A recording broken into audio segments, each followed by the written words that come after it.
It is very much in the Damara culture for the people to go and ravage through forests and bushes to find their natural medicine. I met two women who are practicing this ancient tradition of using natural medicines to heal the people. Okay, not everyone in the Damara culture are being herbalists or are traditional doctors. You have to be a special born baby. So we said you are born within the placenta, no water break. He or she either becomes super clever, see visions, or become a herbalist. If you become a herbalist, then you're getting training from a herbalist that has been already in that field. So once you're getting training, you'll be shown out to the field with the person that already have that knowledge. Then the person will show you these ones are the herbs which you have to collect for you to know the difference between medicine as well as poison, so that you cannot give poison to someone else. So with that knowledge, you will be, if you turn from age of 15, 16, then you will have to go out on your own to collect the medicine and then to try it out. My grandmother was also a herbalist, so we always also got knowledge from her. So it runs within the bloodline. As you're growing up, they will actually see how this person is adapting to certain things. You'll even see a person walking by and then he's in pain, then you will be saying, no, at least maybe you don't have to go to a doctor. You have to go for this, try out this medicine, and then later on they will pick up that this person is good within this certain field. And then people will try to come to you for basic stuff. Like if children are sick, then they will come to you. We have like traditional healing, where if the child is having normal flu, things like vomiting, diarrhea, then we have medicine for that. And then they will get basic medication here. So it's not every time that you have to go to Western doctors to get medicine. To sit in within a long queue, whole day you have been sitting just to get the same medicine, which will be. So these ones are like raw medicine before they had been taken to the lab or so. The people are coming and I'm doing the marchat of the lechem, and as the people sickens and come and talk, I'm sick, what and what, I'm doing the medicine for flu and cold, of the medicine of the cough, so something. For the inland, I'm come from in Swakopmund. My grandmother, I'm born for Helm, flu place, Helm, Gebhardt. And my mother and my grandmother is learning. The medicine is hanap and sorep and hukap. Hukap is for appetite. The people come and tell my stomach paining, I'm much at the time. The people coming and the baby is no good, I match up the babies and the young children also. It's a Damara culture. It's a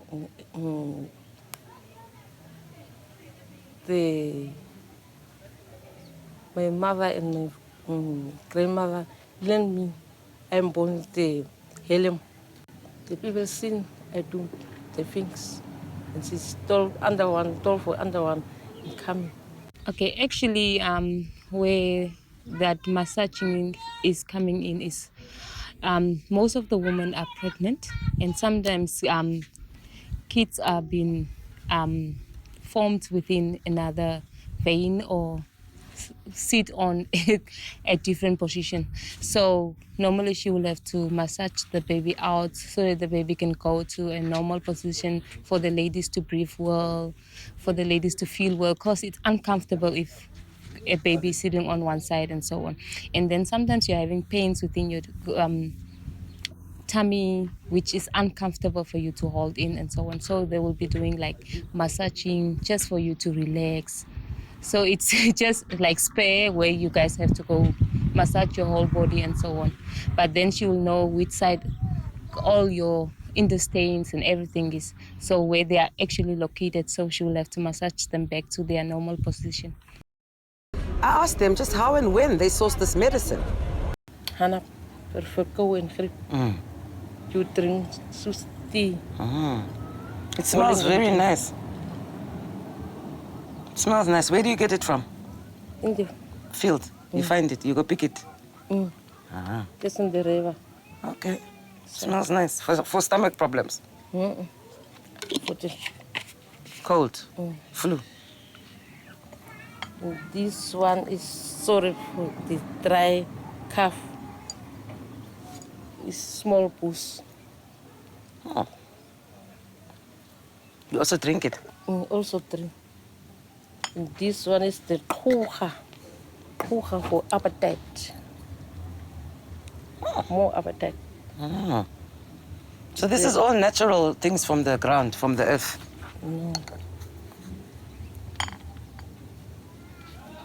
this one is hobab. Hobab is hoodie. Yeah, okay, I've seen it. Okay, smell. Hoodie. For lose weight. Losing weight. How do you drink also tea? Also tea. It's fresh, it's legs, gongomba and eating in the slice. It's fresh.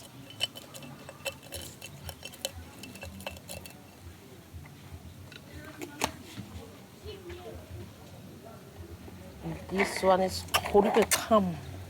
Horibekam, this one is a seed, and this one is a potato. Horibekam for joints problem. Joints, rheumatic, arthritis. Arthritis, yes. Cool.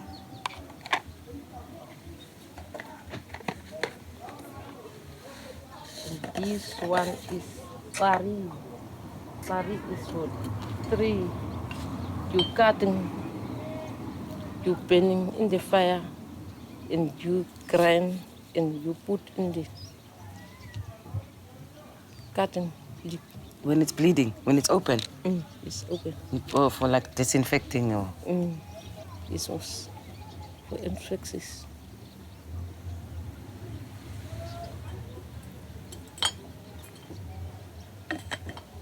This one is Elephant. elephant caca. For the woman is spreading and the baby is not coming in the slowly in the pain. You drink this one, the push up the pain. Very nice. In most traditional settings, Namibians turn to traditional medicine to heal their ailments. I met two Damara women who are practicing this ancient form of healing. The women have collaborated with other rural women to create various products which they also sell at the house. That's for the tourists is now is for woman empowerment. The woman is not working in the sitting in the working the things and selling to the tourists. It's no income.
The tourists also learn some basic Damara. Now is the is house. And the Namibian Nam is the tong. Tong. Nam is tong. Maar als de eerste woord is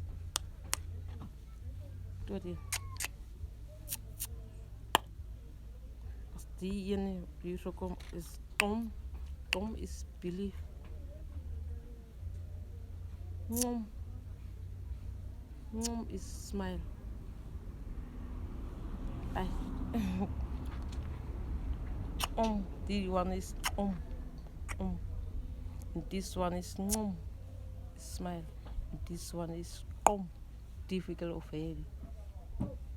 Difficult or heavy. Heavy. Difficult or heavy. Okay. Something is difficult or heavy. This one is here, so it's ngam. Ngam is whistle. Whistle, sifle. This one is ngam, hug of embrace. And careful, wrongly to wrong person is big problem. Ngam is laugh. The last one is tam. Tam is kill. Oh. So close. Ngam. Okay, awesome.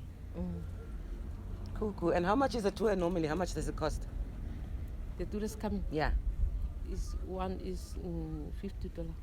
And then they must buy things. And what do you give them? Food or Damara food or something? No, the Damara people is coming. Is no money. Is give the food, but the tourists is coming and buy the things.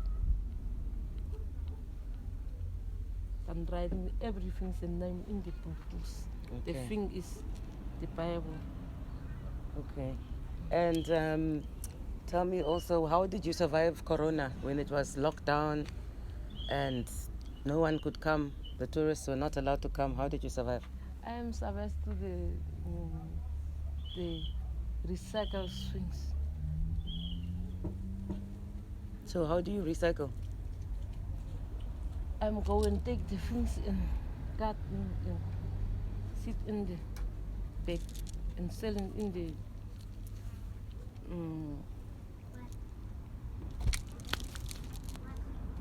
Industrial area or what? To people?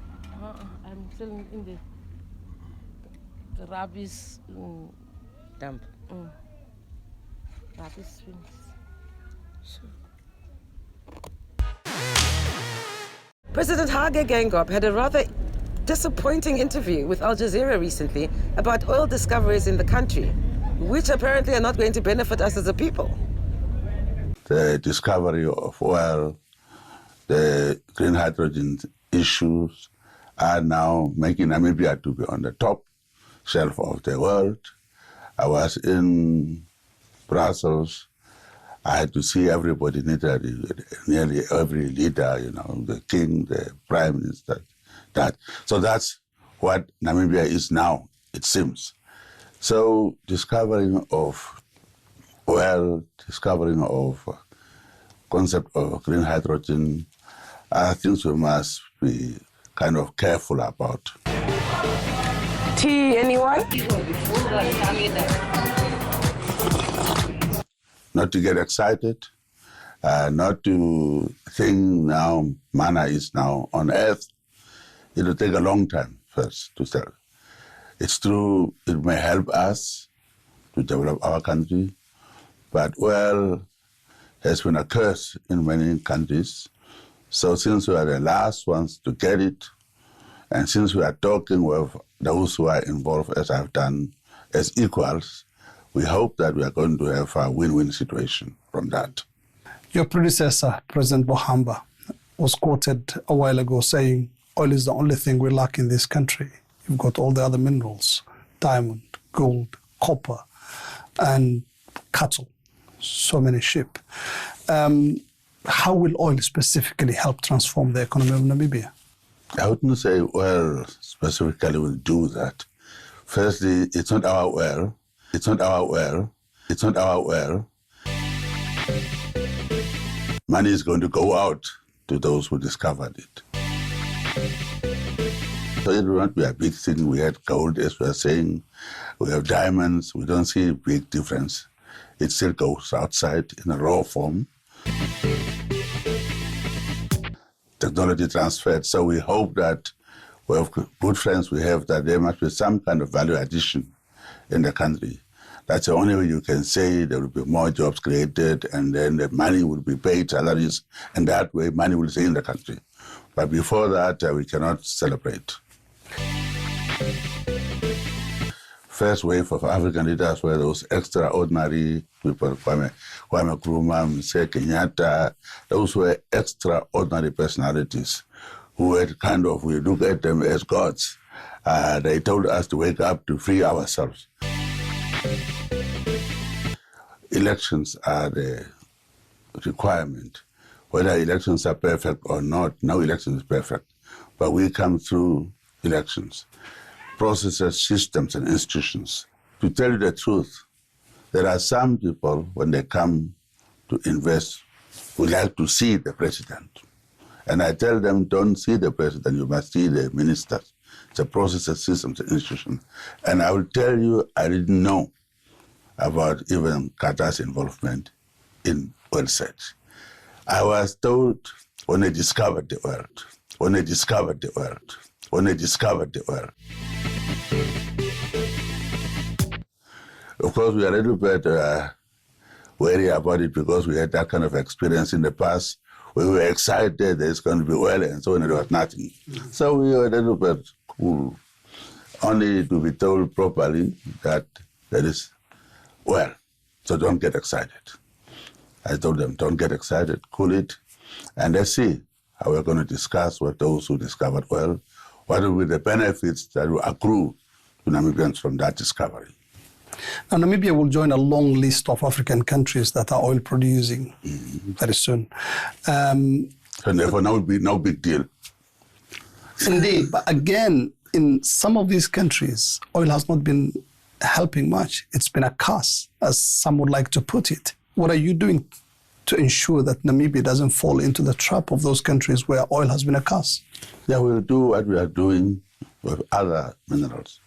First, transparency. Yeah, we'll do what we are doing with other minerals. First, transparency and accountability.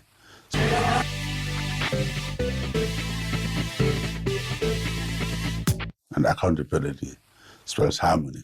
That's my article. So as I said, the proof is that it didn't go through the top, the process. It started from below.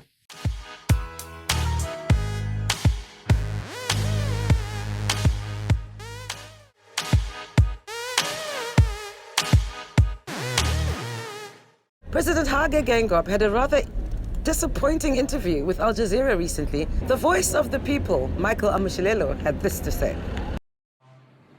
Namibia recently discovered oil. And when we're speaking about oil, we're speaking about thousands and thousands. In fact, the oil that we have discovered amounts to a couple of billions per barrel.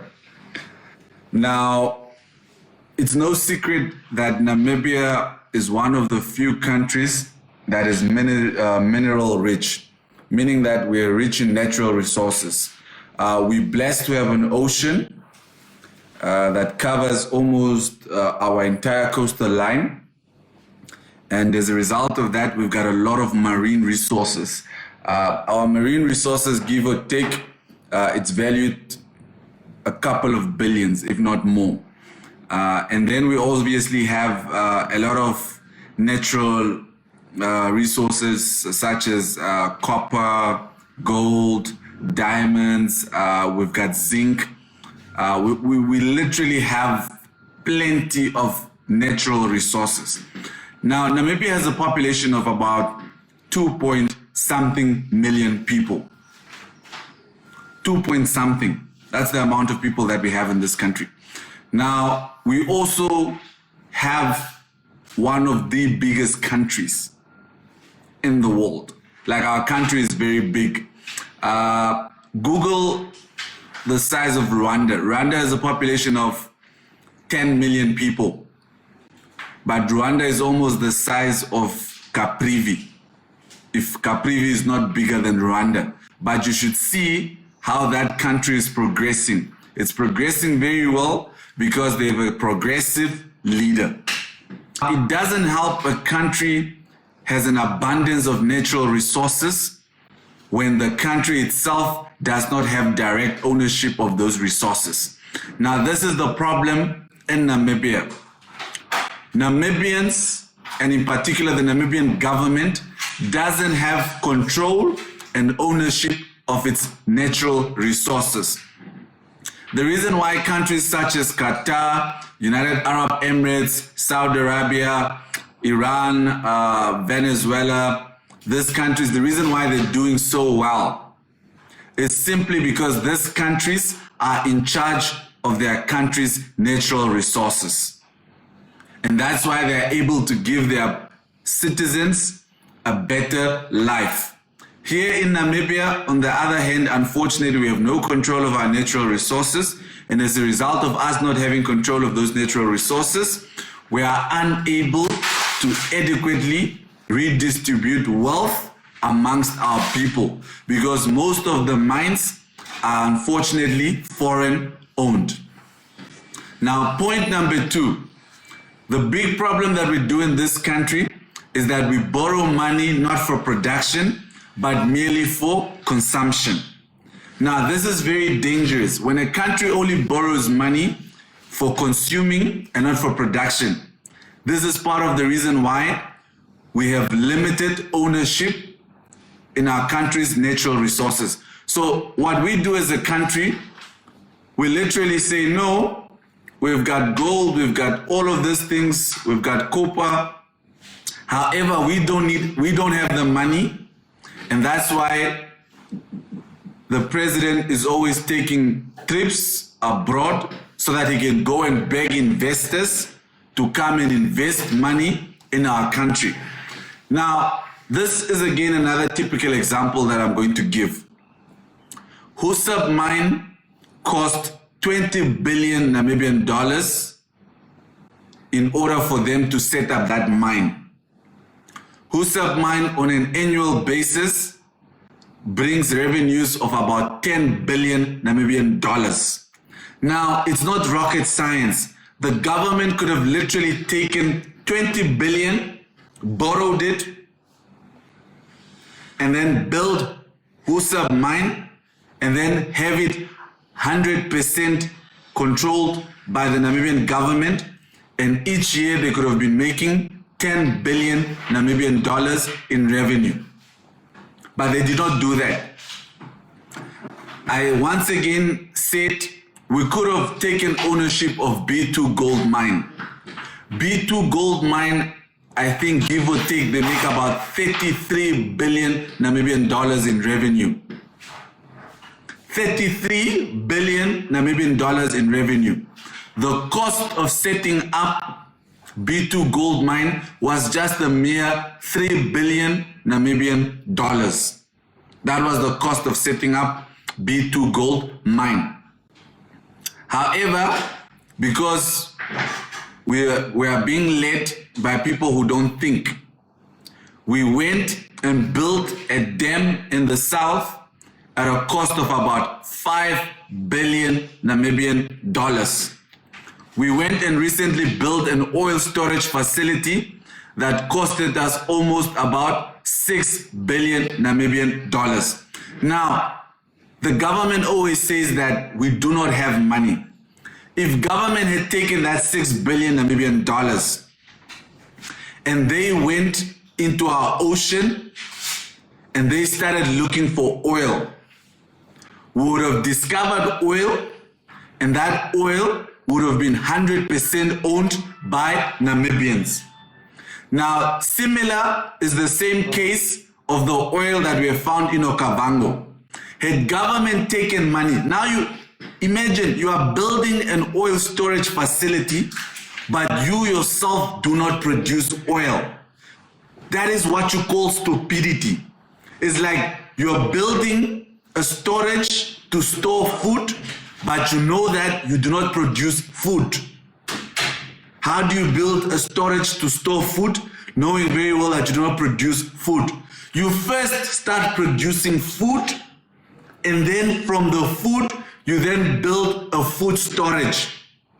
So what the Namibian government should have done was go, and because these guys already know the areas where there's potentially oil, government should have just taken the money and then started drilling for oil. We find the oil, and then by now, when we're celebrating the found of oil, we know very well that the oil is Namibian owned, meaning that it's owned by the state. The state simply means the people of the Republic of Namibia. However, because we are led by people who are not so intelligent, they don't think, they've got no vision, theirs is just to put money into their pockets. That's about the only thing that they care. Now, these recent oil discoveries, what they mean is that they mean nothing to us as ordinary Namibians. We're not going to benefit anything from this oil. And when I mean we're not going to benefit anything, I mean absolutely nothing. Most of the jobs that are going to be on those oil, they are going to be foreign-owned people. Because guess what? Unfortunately, in this country, many youth are not trained in oil rigging. They have no idea how to handle petrochemicals. So many of us won't be able to get jobs because unfortunately these jobs require skills, and skills that many of us do not have. So this is what's going to happen.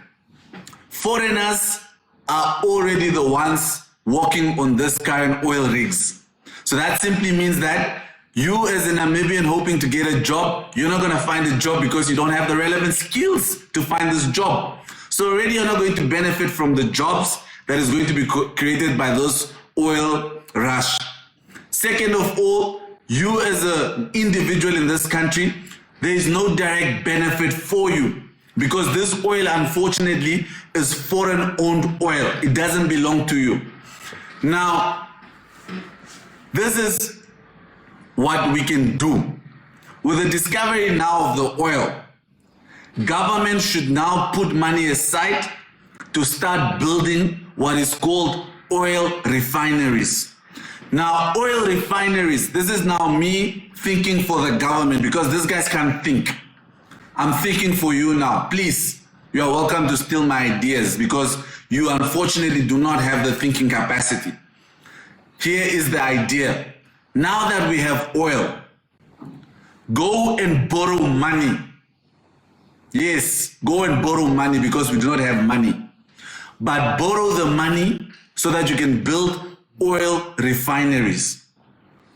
Then what we start doing is when the oil comes from the ground, you must already go now to parliament, change the laws regarding oil and whatsoever, so that when these guys take out the oil from the ground, we first refine it here in Namibia with our own refineries.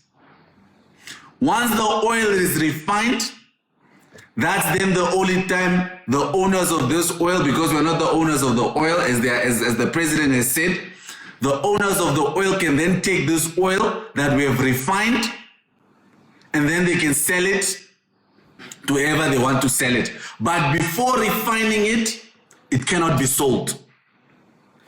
This way, we can then immensely benefit from refining oil in this country. And this is exactly how this country can become wealthy from this oil that we have recently discovered. The oil should not leave Namibia under no circumstances before it has been refined in this country. And with that, it's a wrap. Thanks for watching.